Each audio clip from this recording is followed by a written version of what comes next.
you for joining the City of Kingston's Common Council at our Finance and Audit meeting. Today is Wednesday, August 12th. My name is Andrew Schott, the Council President and organizer for our virtual meetings. Before we begin, we would like to go over a few guidelines to help us navigate the system as efficiently and respectfully as possible. We ask that members of the public and press remain muted and off camera for the length of the meeting. As organizer, I reserve the right to mute anyone who unmutes themselves. Council members, its city staff, and guests will control their own mute button. Good practice would be to mute yourself if you are not speaking to avoid background noise and feedback. If the council member, staff, or guest wishes to speak, they will raise their hands. The chairperson will call on them before they speak by stating their name clearly for our audio listeners. All of our meetings are recorded. Both video and written transcriptions will be made available to the public on the city's website. Although we will not have public speaking tonight, you can submit written comments to the City of Kingston Clerk, Elisa Tinty, at emtinty@kingston-ny.gov, or by dropping them off at the drop box located outside the side door City Hall. We also encourage you to reach out to committee chairs or your ward's representative at any time. If you have any audio issues, send a text message to the following number. Please note this number is different than what I normally have because I can't find my work phone. It's 914-466-8092. Please note that phone calls will not be answered, but the number again to text me is 914-466-8092. As the organizer for today's meeting, I reserve the right to lock and pause the meeting to eject anyone who has behaved inappropriately. Lastly, at today's meeting, we have in attendance the chair, Alderman Doug Koop, committee members, Alderman Steve Shabbat, Alderman Rennie Scott Childress, Alderwoman Michelle Hirsch, and subbing for Tony Davis, Alderman Don Tollerman. Non-voting council members, Alderman Jeffrey Ventura Morel. City staff, we have Comptroller John Toohey, City Clerk Elisa Tinty, Police Chief Tinty, and City Engineer John Schultes. Thank you for your patience during these difficult times and my struggle with remembering my own phone number.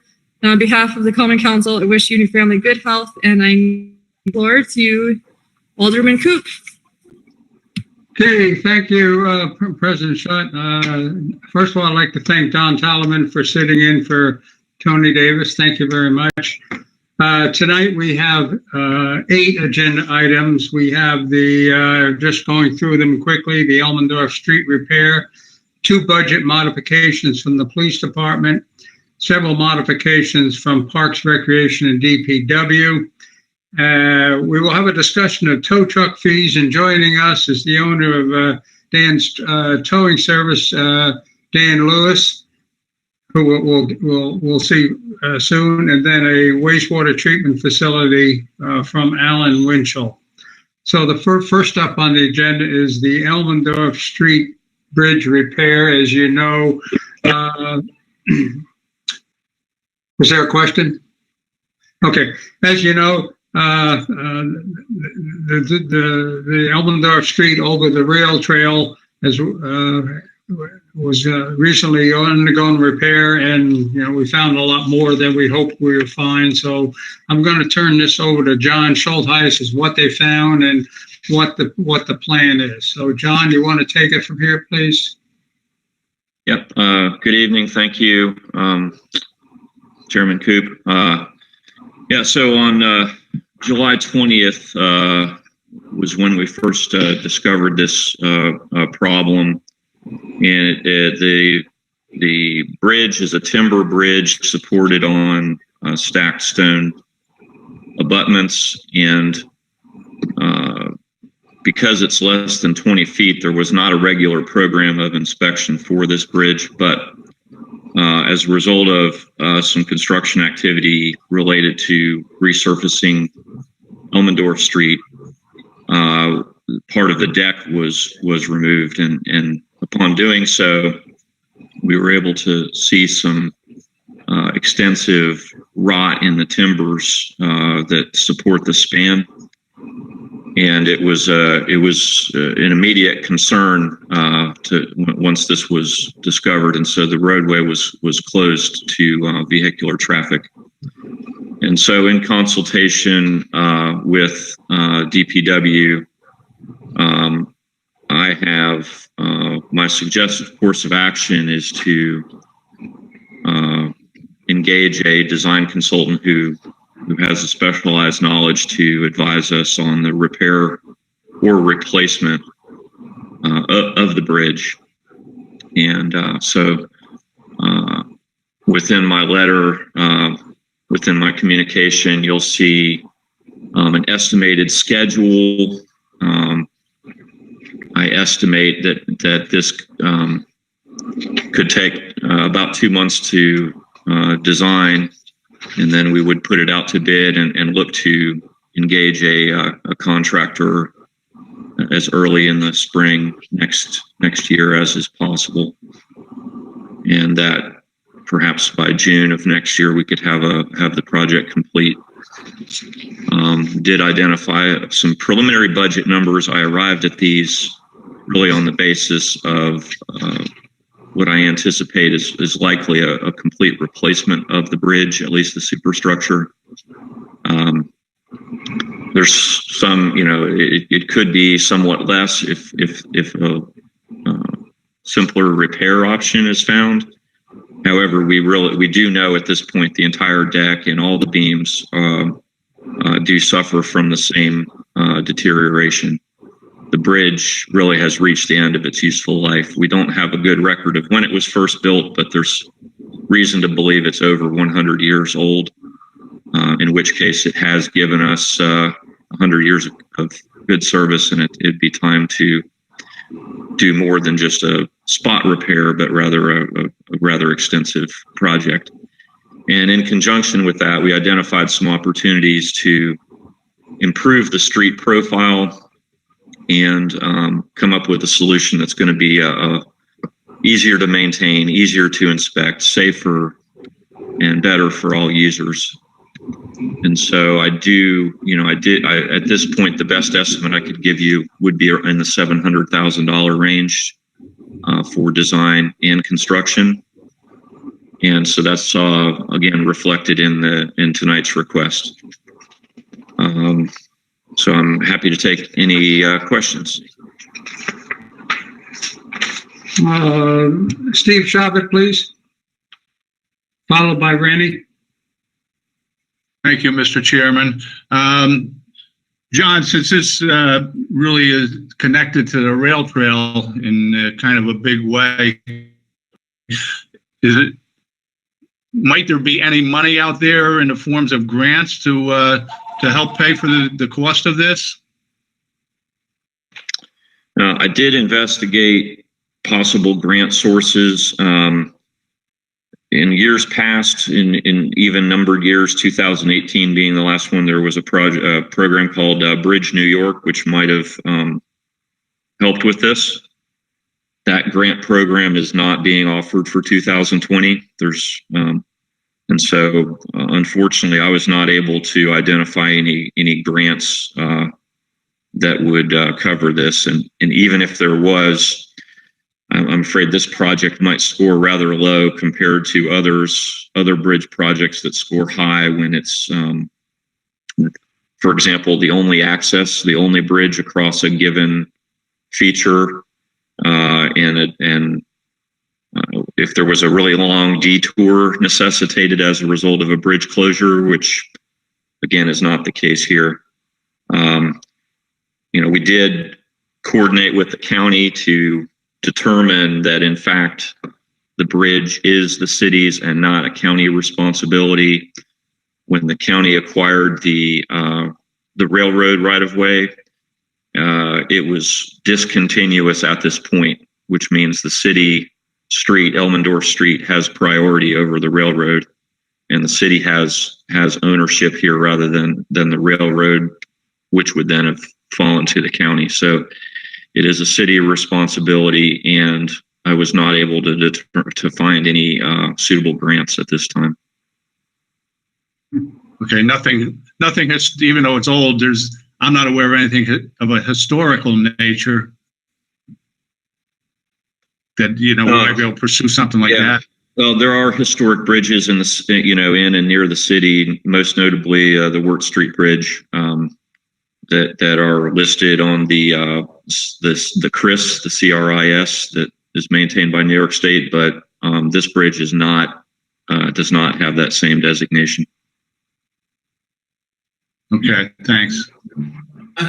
Rainey, followed by Don Talaman. Yeah. Hi, John. Can you tell us a little more about that inspection process? You were saying that because it was shorter than 20 feet, it hadn't been looked at for a while. And then after that, if you could explain, what the likely cause of the rot was, Sure. over how long a period of time that might have been taking place. Sure. So the first question has to do with the inspection. So in the state, any bridge with a span of 20 feet or more is assigned what's called a BIN, a bridge identification number. And in that case, it's inspected on a set schedule by DOT personnel. This bridge has a span of about 19 feet. And so it did not have a bin assigned to it, and it was not part of any regular inspection schedule. So I think the second part of your question is what caused the rot and how, how does it manifest? So the top of the abutments of the stone, the span timbers are 12 by 12 timbers, and on top of that is a separate timber deck, and then the asphalt layers. So the part of the timber that rotted out is buried below the deck and below the asphalt, and so it's not accessible to be inspected. The part that you can see while standing underneath the bridge appears to be fine, but when you remove the deck, you see that the heartwood of the beam timber is so rotted out that I was able to scoop it out, like mulch out of the end of it with my hand. And so inside that 12 by 12, there are rotten pockets that are big enough to reach your hand into, and that's what bears on the abutment. So there's a loss of bearing strength in those beams. Do we have other bridges that are less than 20 feet? Is this a common thing in Kingston?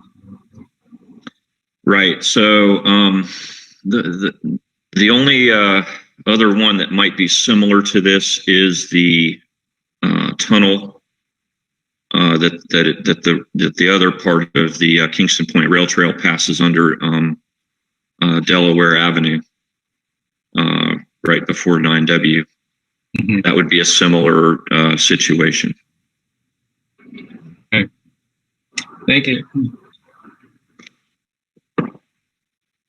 John, are the abutments in good shape? They appear to be, yes.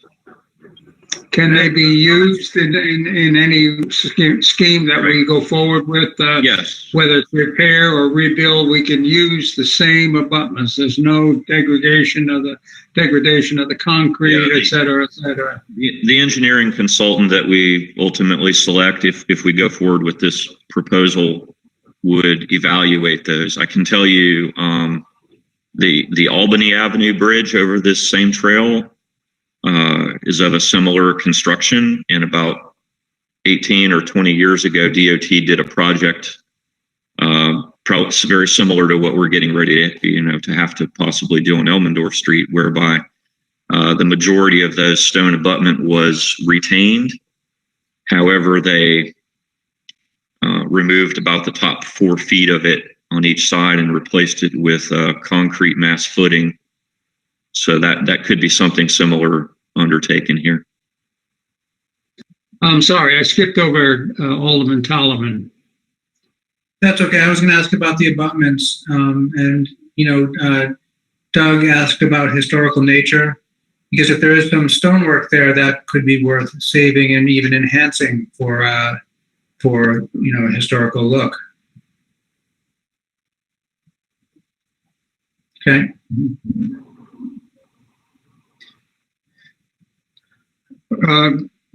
Michelle Hirsch, please. followed by Steve Shabbat. Good evening, John. This is Alderwoman Hirsch. Just curious to know if it's I know that you're asking to bond the whole project right now. Is it possible to just have a survey done and then come back? Yes, I spoke with Chairman Coop earlier about this possibility. So normally, there's considerations when bonding, and John Toohey could maybe explain it even better than I, but we have to identify the useful life of the improvements we're going to build. And if your project is only design, it has a different useful life than a bridge replacement, which might have a 30 or 50-year useful life. So in terms of tonight's request is for bonding. John Toohey can correct me if I'm wrong, but we talked about, if you want to authorize only the design portion, it would be possible, speaking with John Toohey, because we anticipate a relatively short turnaround, and we'd have a completed design before John Toohey actually expects to do the borrowing. And so the question of useful life wouldn't be an obstacle to that. So Chairman Coop, if you want to present a couple different options here in lieu of authorizing the entire amount at this meeting, if the council wants to go in that direction, then I'd be back in a few months with a more accurate cost estimate for construction phase. Thank you, John. John Toohey, any comments on what John Schulteis just discussed regarding the bonding of the two projects? Sure. Separating the projects. Yeah.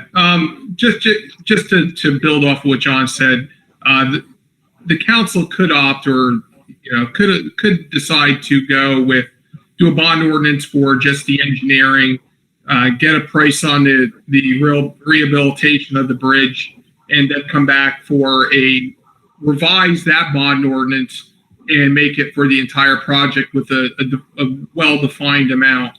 The other alternative is you could pass an ordinance tonight for the entire project. Typically, you would do a bond ordinance for the entire project if the total cost was a pretty well-defined amount, or within a pretty narrow range. And John can speak to that. But outside of that, if there's a lot of alternatives generally in a project and the cost could vary quite a bit, in those situations, probably better off getting a bond for just the engineering piece than coming back once you have some defined estimates on the construction piece and updating the bond ordinance at that time. So you have a couple choices here. And as you and I discussed, Don Talaman, go ahead, please. That's all right, Doug. Go ahead and I'll follow you. John, as you and I discussed, none of this is comfortable. We're in the limits, comfortably within the limits for bonding, either way that we go. Is that correct? Yeah, I mean, we're well within our statutory debt limit. We had talked about, funding this project, and, clearly I don't see a way at this time to fund it via the general fund or city resources that are currently available, absent of grant availability, which John spoke to a few minutes ago. Bonding is really our only choice if the council decides to move forward with this project, that I'm aware of. And once again, we borrow when we actually spend the money. But so either way we go on this, you would recommend bonding. For example, if we just put it in a design phase, you would want to bond for that as opposed to coming out of the general fund. Generally speaking, because what will happen is if you do pass a bond ordinance for the engineering, and then we come back in a few months and with a revised bond ordinance that for a defined estimate of the total project, including construction costs, when we borrow for it, we would borrow for that project. The useful life gets wrapped together, and we basically would be borrowing against the full project. So we don't have to necessarily pay that engineering back over a shorter useful life. So what I'm saying is, yeah, I at this point with cash flow, COVID, everything else, I prefer not to take the money out of the general fund. Whatever we borrow for the engineering work and the construction work could be amortized over the life of the entire project, provided that we come back in a reasonable time frame and update that bond ordinance. And once again, absent of grants, I think that's the preferable way to go here. Okay. Don Telemann, followed by Steve Schaubert. I guess you already covered, this is Don Telemann, the notion of going to the general fund for the design, the initial design, and maybe initial engineering costs. I have to imagine, John, that there are, that there are transactional costs with each bond ordinance. So, is it worth trying to cover some of the, more moderate costs out of the fund, and then prior to construction, we go and do the bond ordinance? We don't have any transactional costs with the bond ordinances. Our bond counsel gets paid when we issue debt. So they get paid when we actually go to market. So if we go to market at the same time, it's not going to change that number. Generally speaking, my preference to fund from the general fund from operating funds would be more in the line of shorter term equipment. Police vehicles, they have a 3-year useful life. 5-year equipment. That's what we originally had tried to do with the 2020 budget. If you recall, we increased the fund balance appropriation for equipment for various departments to put it in the budget. And then the pandemic hit and we had to peel that back out of there. So generally speaking, that would be my preference. This cost could be amortized once again over the life of the project. And quite frankly, that's because it's considered to be one of the total costs of the project. Engineering, design, and construction inspection are all project costs that can be rolled together. Mm-hmm. Steve Schaubert was next, please, followed by Don. Thanks, Doug. This is for actually Engineer John. Since this is pretty much a price for total replacement on the bridge, I wouldn't expect that there'd be anything hidden, but is there anything about this that might say, maybe this might have to be added in? I mean, I would expect, you're saying total replacement, that would cover it all, but is there any aspect of it that could significantly add to this? That maybe looks fine to you, but as we start tearing it down, you might find something that we're not expecting. Yeah, I think if we go with a solution that relies on the existing abutments, somebody's going to have to do a deeper dive into those, and there could be some issue that I'm not aware of in those. I mean, anytime I give you one of these estimates, I try to build in a contingency. You always encounter something unexpected whenever you dig a hole in Kingston. But this is maybe a little more straightforward than a long sewer project, for example. Don, please. Okay, thanks, John. This is Don. Hey, John, I know you mentioned you looked for grants. Was that you or was that Kristen? Because no offense, but she's the best there is at finding money where others can't. No, I definitely reached out to her department, as well as some consultants that we're working with on other projects that have helped us identify grants in the past.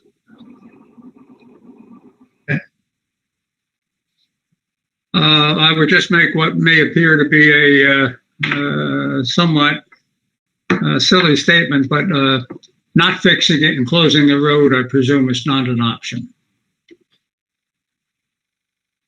Well, I asked that question of the mayor, and it is an important street. It is the signalized intersection.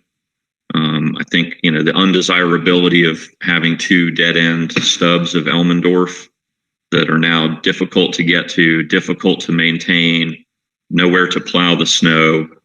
emergency response could suffer.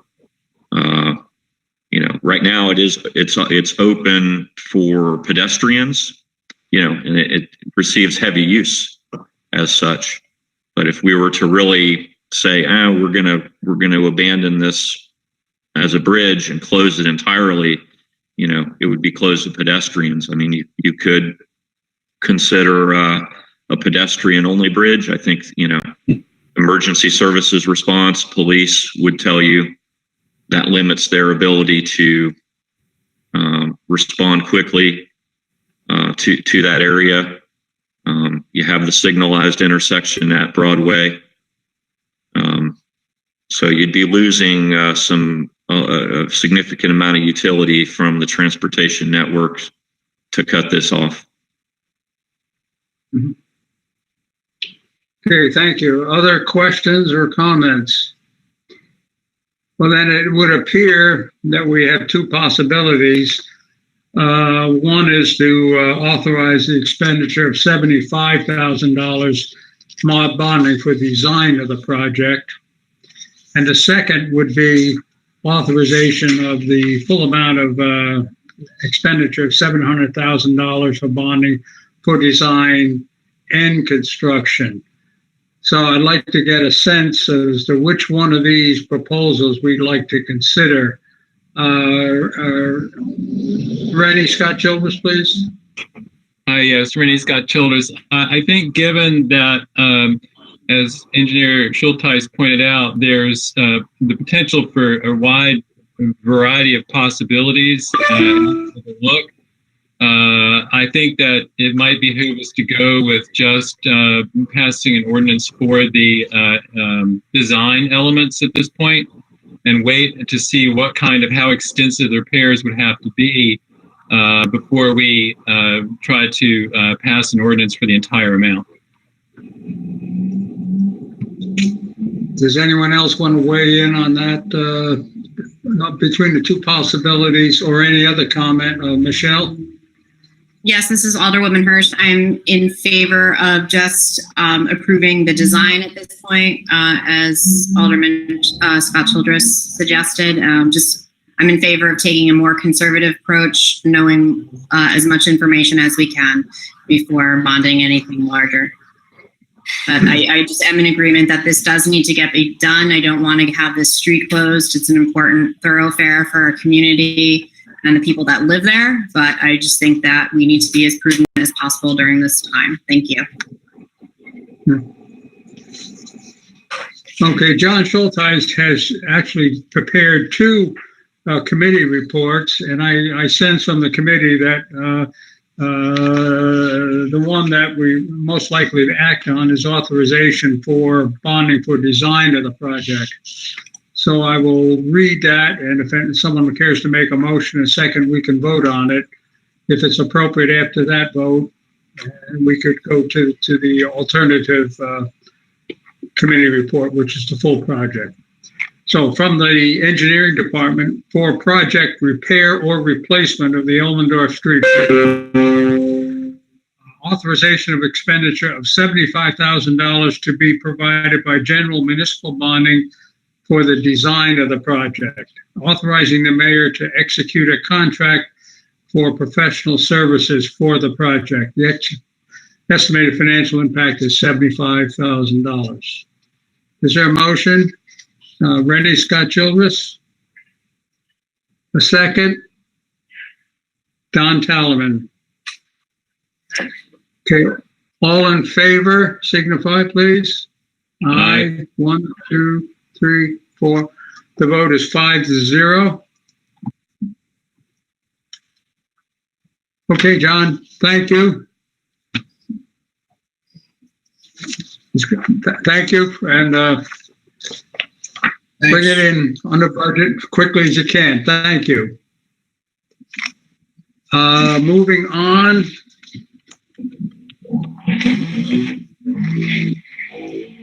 Moving on are two budget modifications by Chief Tinty.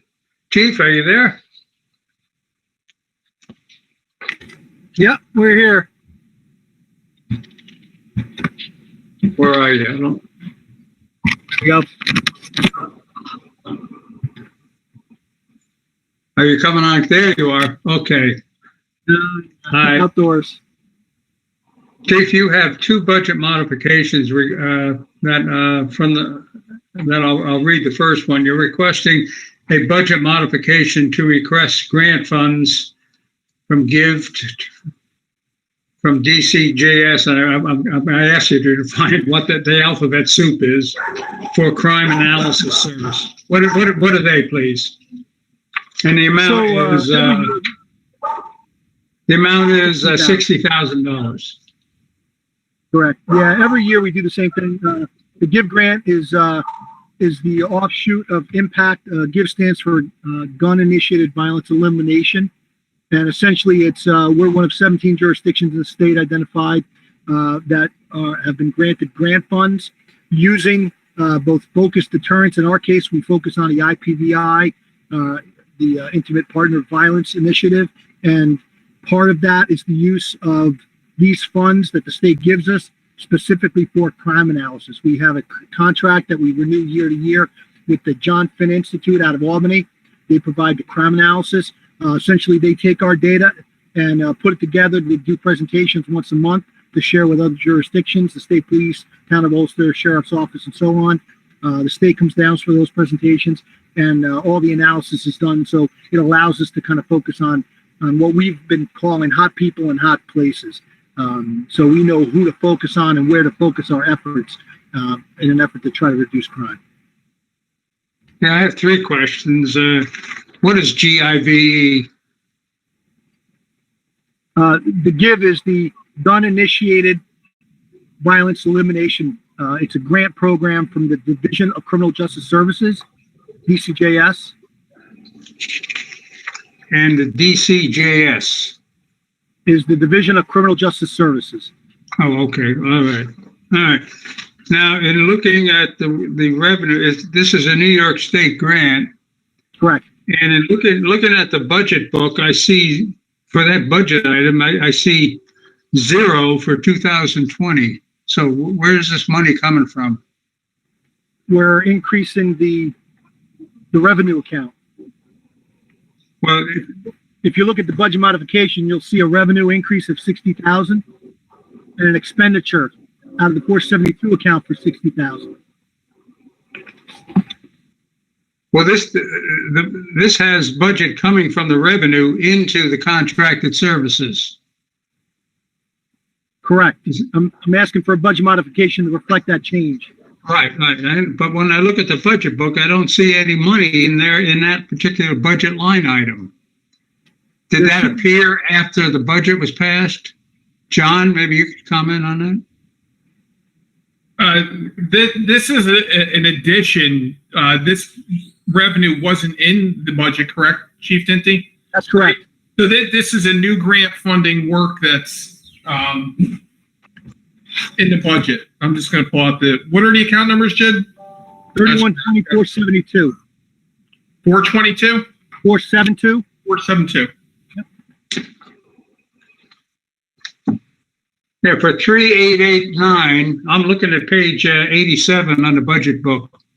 The 3889, which is where the money is coming from. That's a New York State grant. Right. But I don't see anything in the budget. I see zero. So Doug, what this is doing is it's putting the money in on both sides, right? The expenses weren't in the budget, neither was the revenue. So you're gonna the from and to is kind of tricky, and it's a better way to explain this would be increase and increase. You're increasing the revenue and you're increasing the expenses, and additional revenue is paying for these additional expenses. Is this a grant that came subsequent to the passing of the budget? Yes. Yeah. All right. Well, that explains it. Yeah. Okay. Then I don't see a problem with it.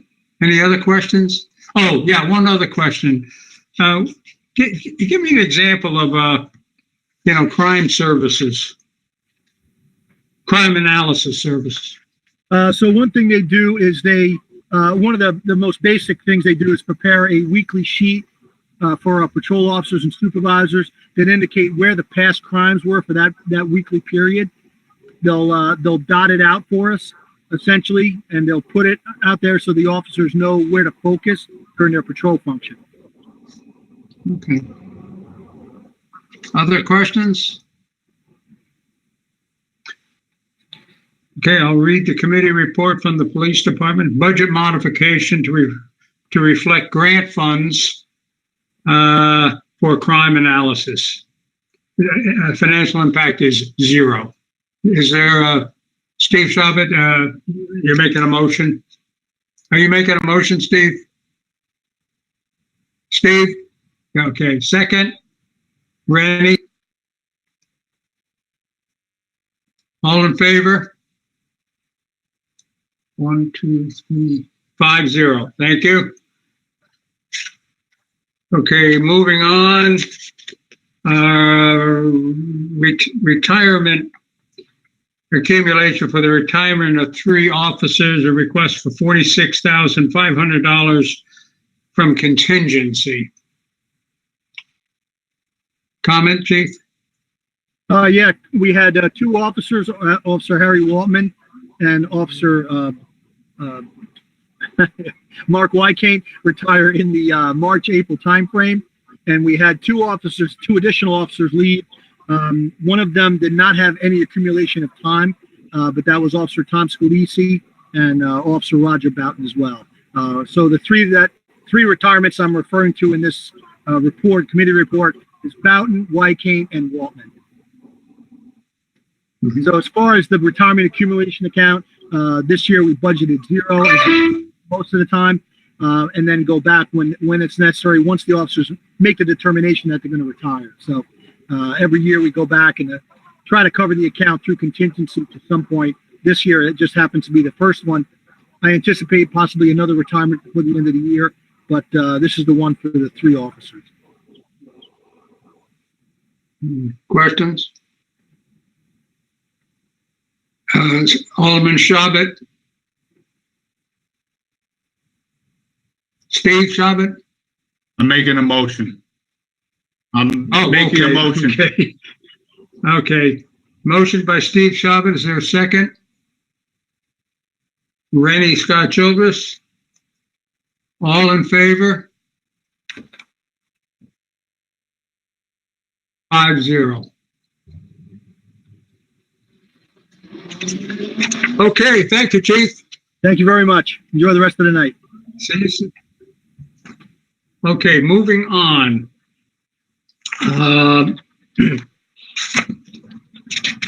Next item is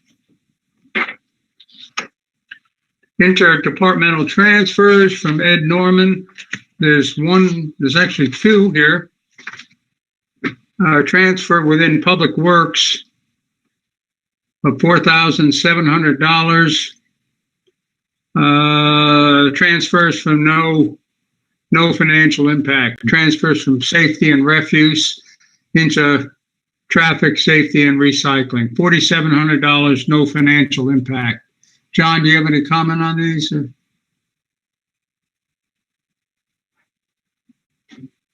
John, unmute, please. Unmute, John. Sorry about that. Yeah, these transfers, Department of Public Works, Ed Norman and I spoke about it. The department's being proactive in getting transfers submitted. As I mentioned on previous Common Council or finance meetings, my department's been monitoring expenses pretty rigorously. And we are asking departments to submit budget transfers regularly. And this is, an effort by the Department of Public Works to be proactive with their budget. So these transfers I think all the transfers except for, these ones here all have a no financial impact from Department of Public Works and Parks and Recreation. I know the one from the police department did not, but so these are basically just balancing out their accounts. So when we go to pay the bills, we don't get any alert that the account's overspent. It helps us, keeps the bills flowing smoothly. I support the transfers. Okay. Questions? So the first one involves transfer of $4,700 within DPW. No financial impact. Is there a motion? Rennie? Scott Childress, a second. Steve Shabbat. All in favor? 5-0. Thank you.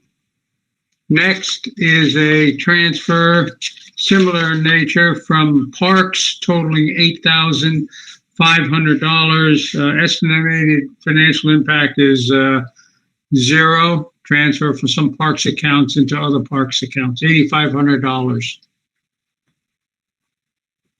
Questions? Motion, Rennie Scott Childress. Second, Steve Shabbat. All in favor? 1, 2, 3, 5-0. Thank you. Moving on.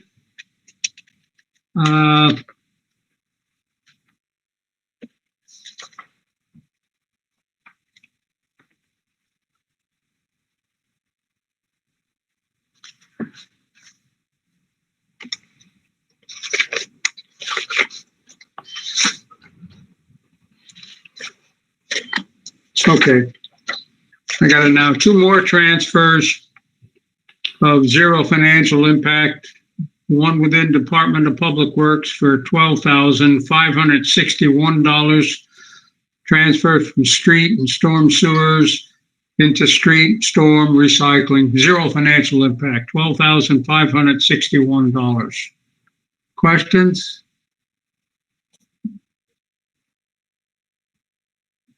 Is that a question, Don, or a motion? Yeah. Can you just explain it, Doug? Can you explain actually what it's for? All I can tell you, John, is the transfer is from transferring $12,561, most of which almost 10 grand is coming from regular pay within the street department. And what's it being used for? Do you want me to? Do you want me to add to this? Yeah, please. So the transfer, the majority of the transfer is to cover a separation of service payout to one of the employees. The money that's being used for that is money that's from a vacated position. So typically the departments in the past have always been able to come to, and that happened earlier tonight, they would request the monies for the separation of service payouts from contingency.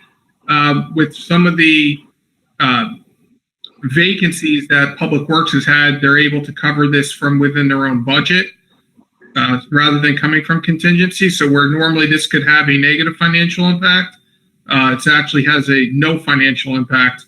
And the rest of the money, $2,500, is for vehicle maintenance for recycling vehicles.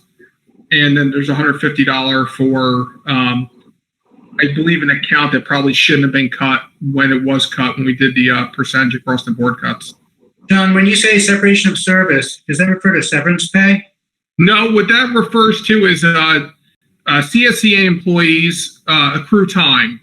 And when they separate service, they're entitled to, upon retirement, a CSA employee who retires into the New York State retirement system will get a payout of their sick time and their vacation time, potentially any comp time they had on the books. The sick time generally being the most significant portion of that.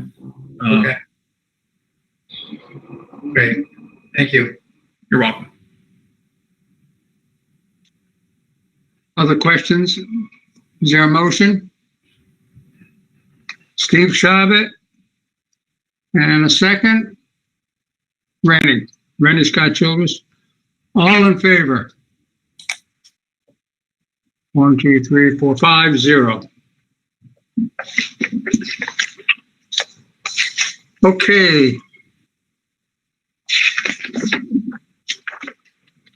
Moving on to the next item relates to tow truck fees, and we go back a couple months or so. And Jeffrey, I might ask you to preface this. Are you there, Jeffrey? Yeah.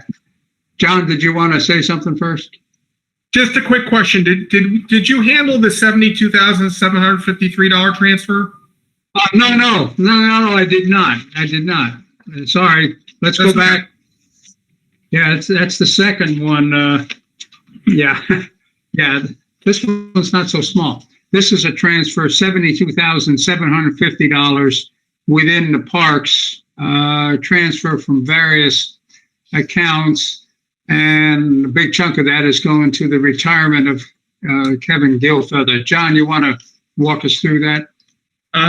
Pretty similar circumstances to the last transfer. The majority of it is a separation service pay.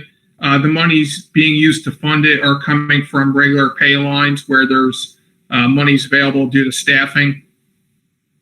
And then there's also a $5,000 separation of service transfer for another employee that's down on 7142-5105.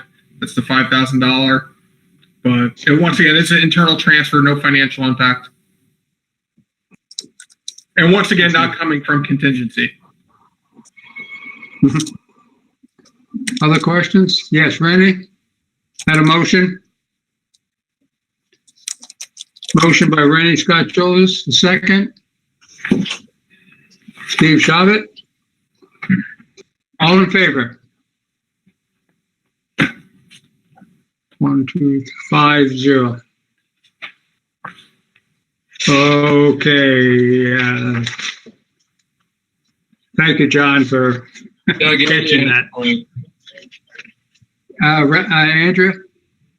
Yeah, just a process here. There were 4 transfers for DPW. Is that correct? I think I'm looking at an old list here. There's when I prep the committee reports, there are 4 transfers. Is that correct? 3? Yeah, John? One for Parks and Rec. Okay. Wait, what was the number for Parks and Rec? The amount. The $72,753 is the total dollar amount. Oh, thank you. You're welcome. Okay, next we move. Andrea, I'm sorry, 2 and 2. Yep. 2 and 2. All right, I'll make sure that there's 4 total. So thank you. Yeah, you're welcome. Okay, next we come to a discussion of tow fees. I'd like to welcome to the discussion Dan Lewis, the owner of Dan's Trucking Service. You there, Dan? Yes, we are.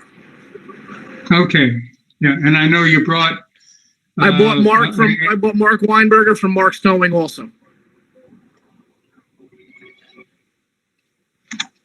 Okay, so the origin of this was a resolution that came out of laws and rules related to asking that the tow fees as set forth in the fee schedule to be established by resolution of the Finance and Audit Committee. And I don't know if you want to preface this with anything, Jeffrey. No, just so it's something that had been on the laws and rules agenda last year, I believe. So about a year ago. I don't remember what the situation was exactly, but it didn't move forward at the time. I think there were questions about what the proper process was. So when it came back to laws and rules, we figured out that the first step would have been that needed to be was to add this fee to the fee schedule. It was always meant to be there, but for some reason it fell through the wayside and it was never included. So that's what happened at Laws and Rules. Was there a general feeling on the committee that the code which regulates the fees needed to be revised? The only thing we discussed at the committee was the adding them to the fee schedule. We did not discuss the fee itself. No. Okay. Yeah. So I think what we're looking for tonight, we don't have a specific committee report. that deals with any changes to the existing fee structure within the city code, 370. But I think we'd like to start a discussion as to this is why I invited Dan. If we could start a discussion on how you see the fee structure for towing, and do you recommend any changes? I think this is going to take some work before we come to where we can bring this to a vote. But I think we want to start a conversation tonight as to where we can go on this. So, Dan, do you have any? You're in the business, and you want to tell us how long you've been in business and any recommendations you have on this or any feelings on this? Yes, I've been in the business for approximately 12 years now, and in the city of Kingston for about 9. The other jurisdictions, like the town of Ulster, about 6-7 years ago, they raised the rates up to the daytime towing of $200, which is between 8 and 5, and then after hours would be $250, and then the storage rate was $65 a day.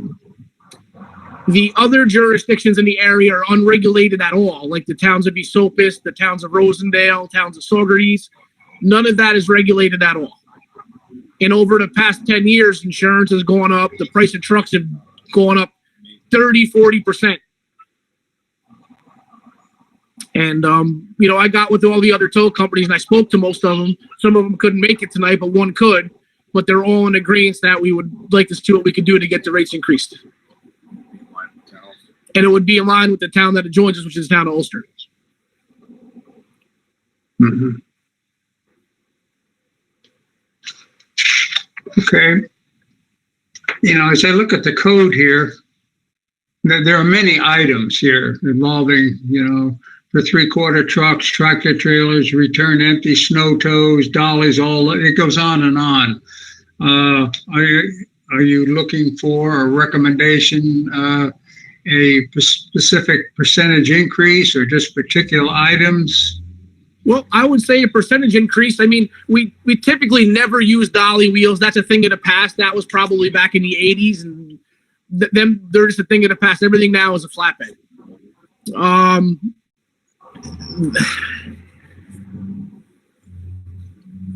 That's about, excuse me 1 second. I'm sorry. Someone's walking in. The return empty, we've never got paid for that I know of, and I've been doing this out here for quite a while. We never billed the city for anything like that anyway. So I don't know, how to handle it either. Like town of Ulster is pretty cut and dry.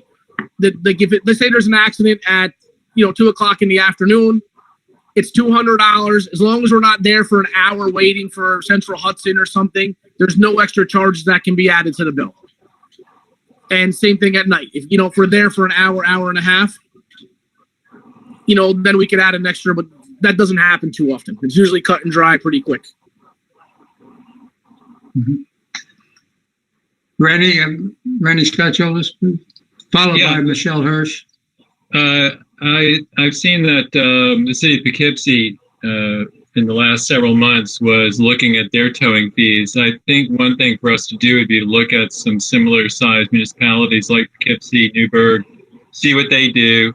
And I think that in Poughkeepsie, they were bringing those costs, those fees down. It would be helpful. I appreciate what Dan's saying too about certain fees just not being appropriate anymore. So it'd be great if Dan could give us a list of those that are not even in use. If you could email that to us, and then we look at a couple of other municipalities to get a sense of what they're doing, and then we could try to figure it out from there. That would just give us a benchmark. Sure. That sounds good. Because I checked, and I guess with the mayor, the last time the tow increase was done was probably about 11 years ago in the city.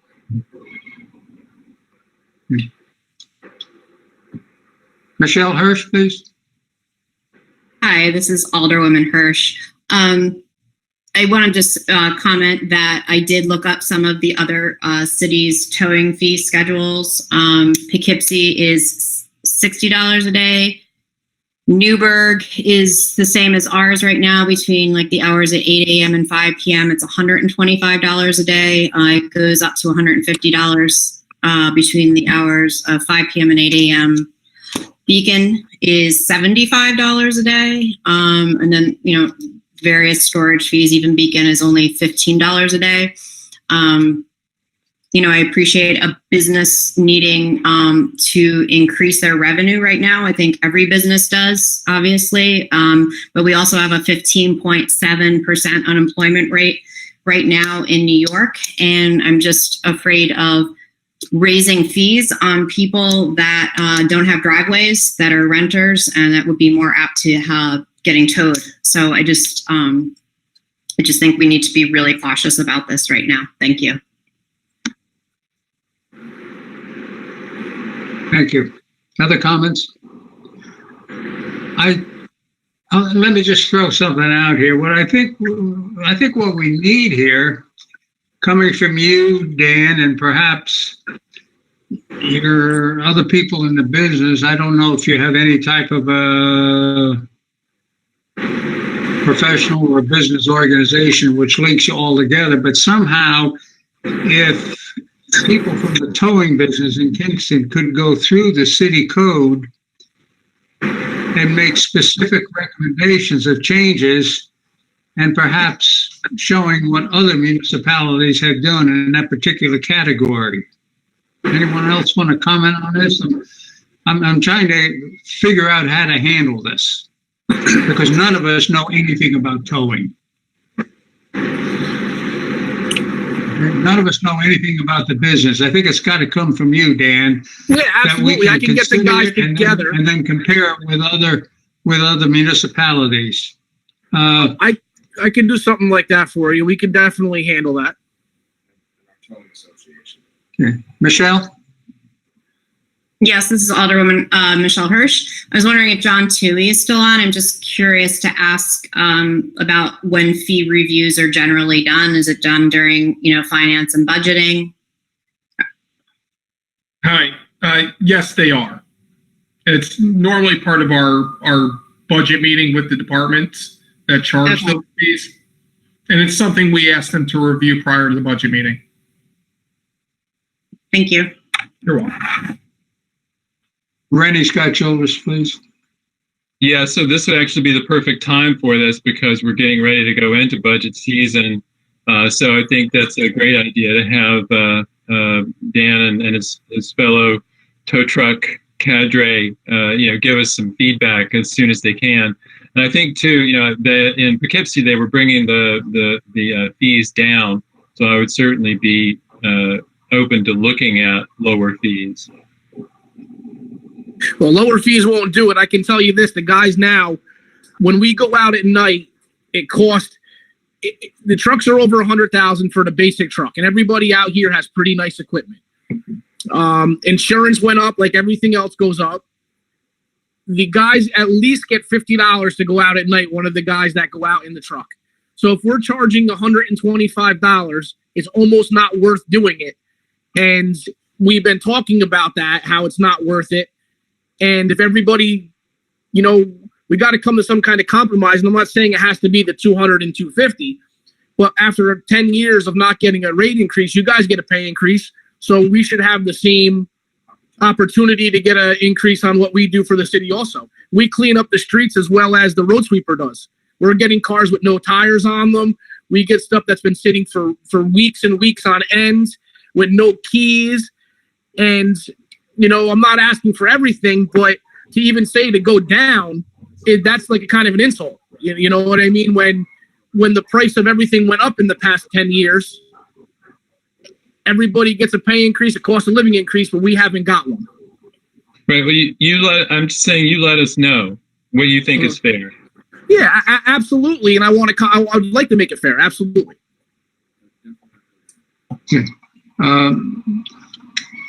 Michelle, then Steve Chavit.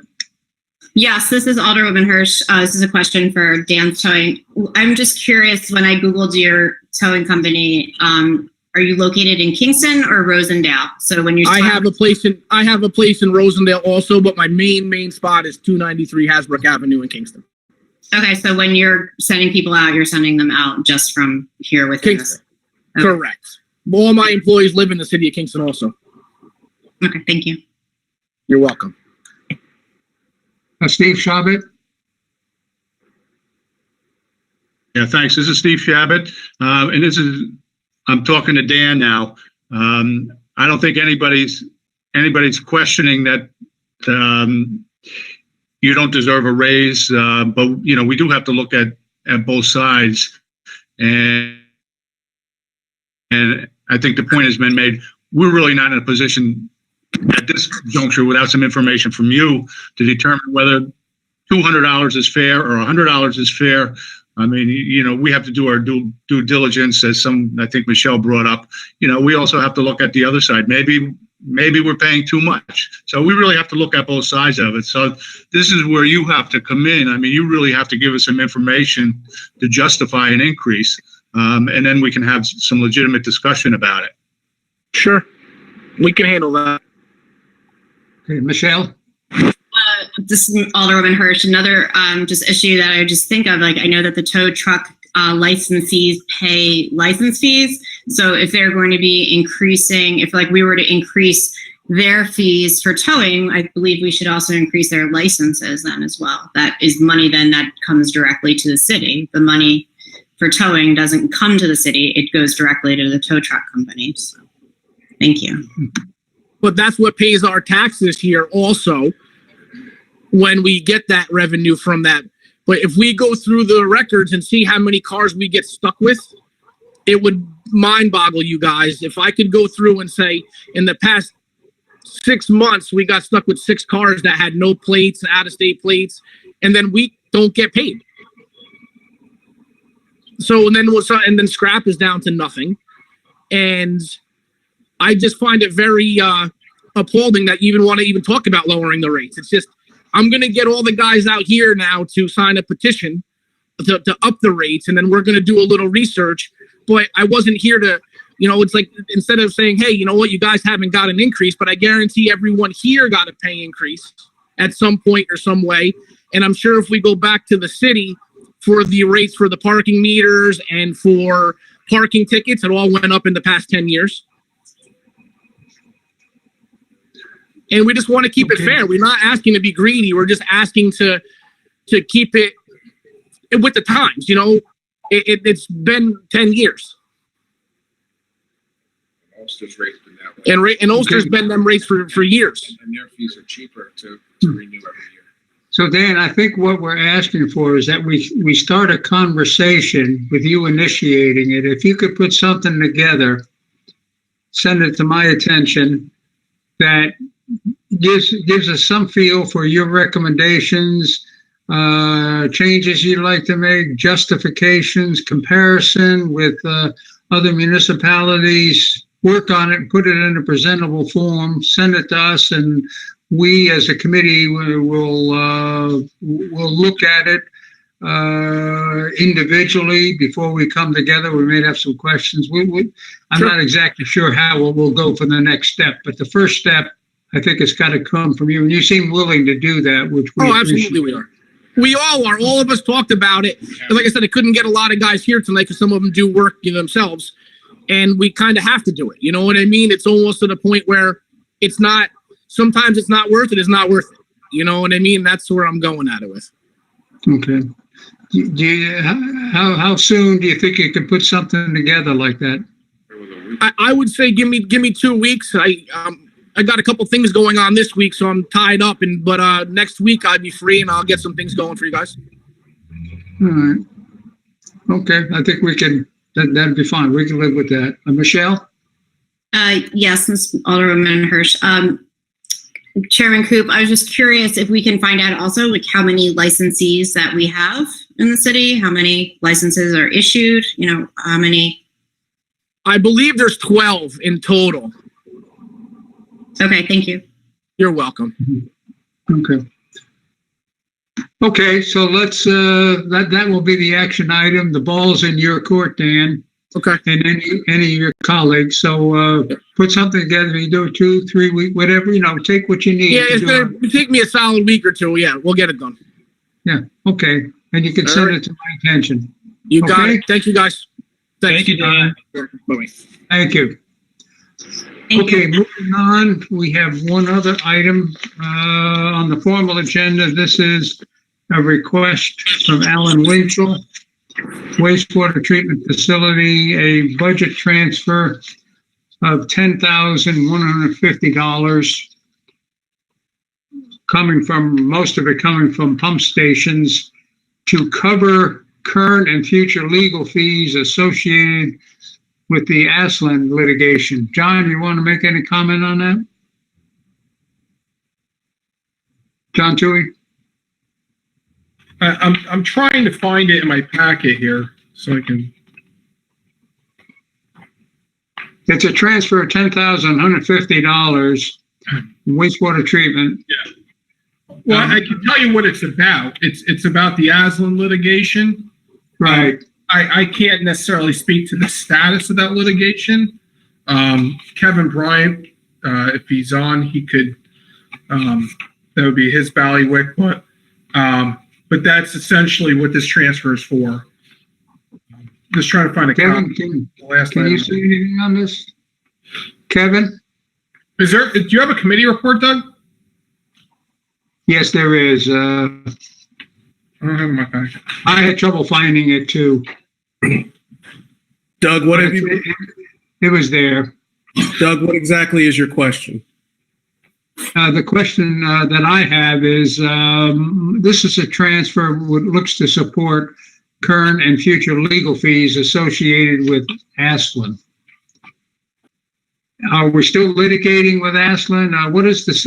Can you kind of summarize what this is all about? Because I think this is not something I expected. I don't know if anyone else expected. You know, there's still an issue with the ultimate structure that it hasn't been determined whether or not they are going to be removing it or we are going to be holding on to the structure under which the pelletizer was housed, and the pelletizer is still there as well. I can get some details and follow up with you guys and give you an update.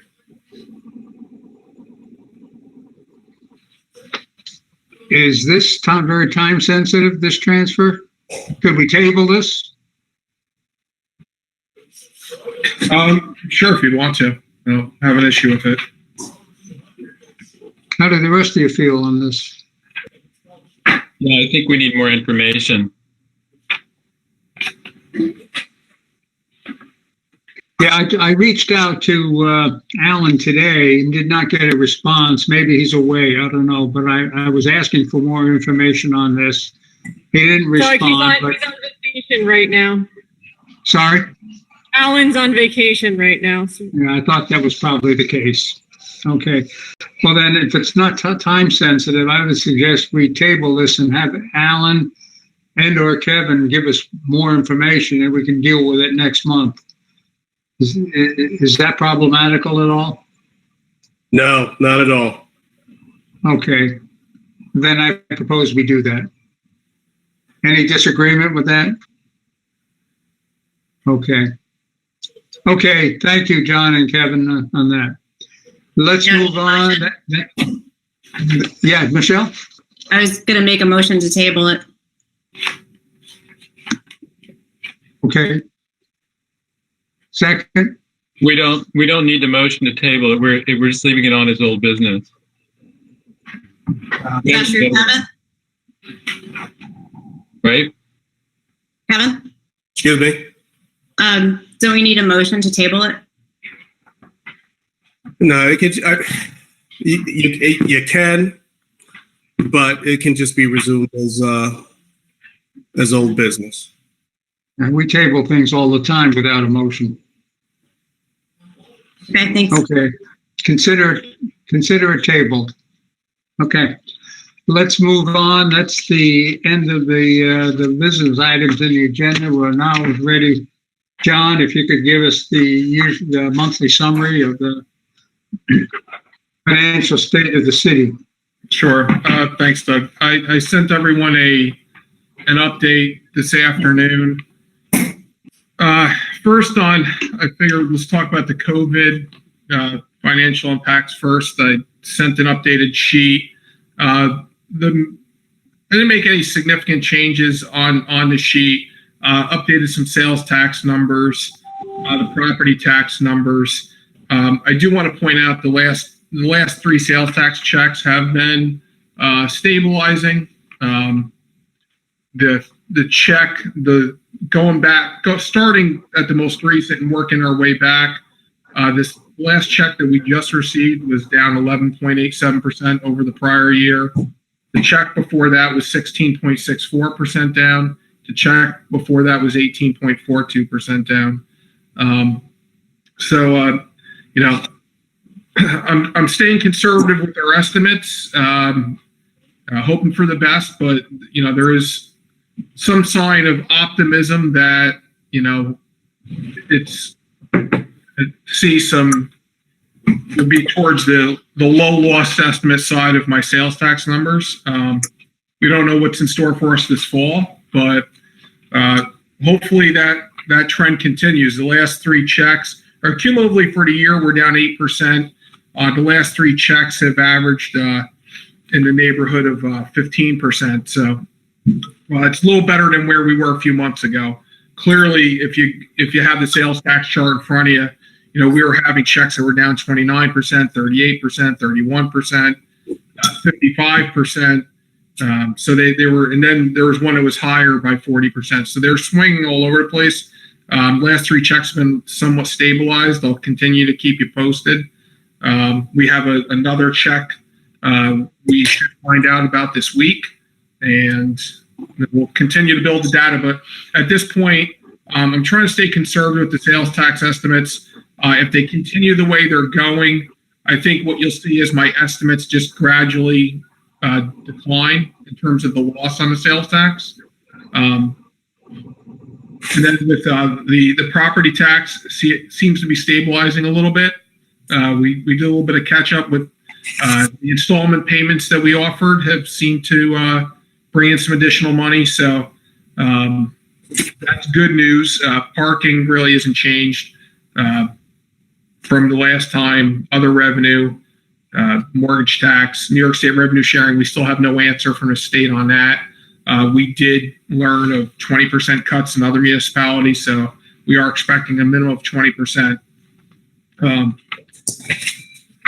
On the financial update, the one thing that's not on here, and I just kind of want to speak in broader terms is, and it kind of goes back to what we were talking about a few minutes ago with the budget transfers. Overall, the departments are doing a very good job of controlling spending. I was looking at numbers earlier today.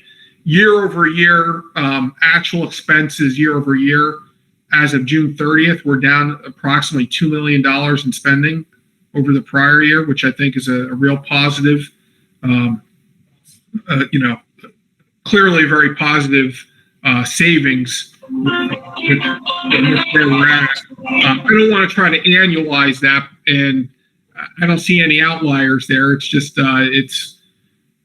departments are spending less. Obviously their budget's been reduced, and they have to spend less, but it's more than that. We've had a number of vacancies that haven't been filled. Departments are being mindful. They're coming for the budget transfers. So I'm hoping that's going to mitigate some degree. Obviously, it can't cover all the revenue losses, but it's going to mitigate some of it. And that's what we need from the departments. In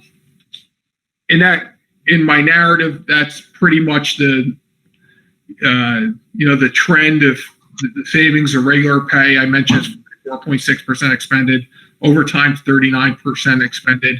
You kind of go down the line. There's really departments are doing a really good job of controlling their spending and their overall budget. I do want to point out the mayor had made a communication to the Common Council notifying you that the PBA contract had been settled for 3 years. I will be coming to the Common Council for the budgetary transfers for that. The plan has been all along is that the retroactive piece of whenever this contract would settle would come from fund balance. So what we'll do is there'll be a transfer for the 17 through 19 piece of this. to come from fund balance and the salary schedule increases for 2020, I would request come from contingency.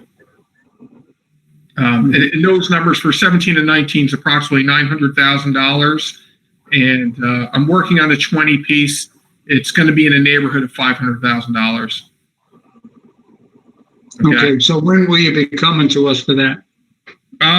September? Soon. I would hope that, yeah, we'll have the transfer in for this month, so it'll be at September's finance meeting. Mm-hmm. That is my goal. I'm working with the chief on it. But yeah. John, what's the contingency level at now? What do we have? So the contingency is at $990,000. Okay. And once again, I mean, going back to the COVID financial update, I give you a range of fund balance, and that's just based upon the COVID, you know, the revenue impacts of the virus, and then the mayor's plan. Obviously, on one side, we're going to have additional spending with the police contract, and that will be mitigated by the mindful department spending, and ultimately that'll drive where the fund balance goes at the end of the year. But from what the departments can control, they seem to be doing a good job. It's just a matter of where do these revenue numbers land. Mm-hmm. Steve, you have a question? Steve shot it. Yeah. Hey, John. I'm not sure if you can answer this, but you led off with some encouraging news that sales tax has shown some life. Are you able to tell what's driving that, or is it just general spending? Probably tough to.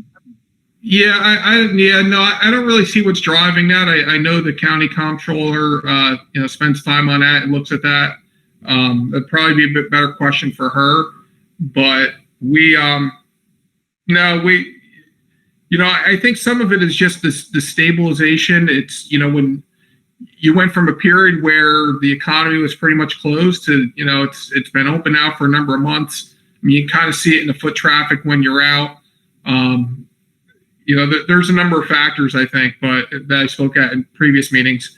I think at this point, really, what we need to see is some trending, and we're starting to build that right now. I just hope that it stays consistent. We have 3 more sales tax checks before the mayor's budget is presented, and that's the data that we'll have to be able to build the sales tax budget for next year. There's the check next week or this week, and then we have 2 checks in September. Okay, thanks, John. You're welcome. Okay, thank you. Regarding the budget for next year, that's on the horizon.